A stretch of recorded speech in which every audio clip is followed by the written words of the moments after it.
Hello everyone, welcome to my mini blog.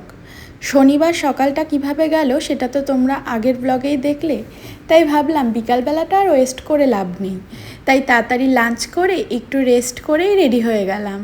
আর এই যে কুর্তিটা পরেছি, এটা অনেক দিন আগে ম্যাক্স থেকে নিয়েছিলাম।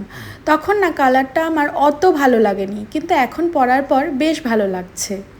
আর জাজপুরে ঘোরার জায়গা বলতে কী বা আছে, ওই একটু স্ন্যাক্স সেন্টার, উৎকল সেন্টার, আর যা সব ভালো ভালো ঘোরার জায়গা আছে সব কিছুই দূরে দূরে।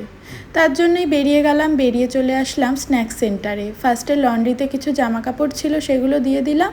আর এখন স্ন্যাক্স সেন্টারে এসে ভাবছি কী খাবো। তারপর দেখলাম যে একটা নতুন দোকান ওপেন হয়েছে, দোকানটার নাম আলুস। নামটা কি ইউনিক না? তার জন্যই ভাবলাম এই দোকানেই কিছু খাই। আমরা অর্ডার করেছিলাম একটা কম্বো, আর ওই কম্বোতে ছিল ক্লাসিক মজিটো আর 1 প্লেট চিজ আলু বল। জানো তো, ফার্স্টে যখন মজিটোটা খেলাম তখন বেশ ভালো লাগলো, কিন্তু তারপর আরও কয়েকবার ট্রাই করার পর বুঝলাম না, মজিটোটা একদম ভালো লাগছে না। আর চিজ বলগুলোও যে খুব একটা ভালো বলবো না। আর আজকে বিকালে বৃষ্টি হয়ে দেখো চারিদিকে জল জমে গেছে, আর আনসই জলগুলো দিয়ে খেলতে ভীষণ মজা পাচ্ছিল। অন্যদিনও কিন্তু কিছু স্ন্যাক্স খেলে আমরা সেখান থেকে খায়, আজকে সেই জল খেলার মজাতে আর কিছুই খেলো না।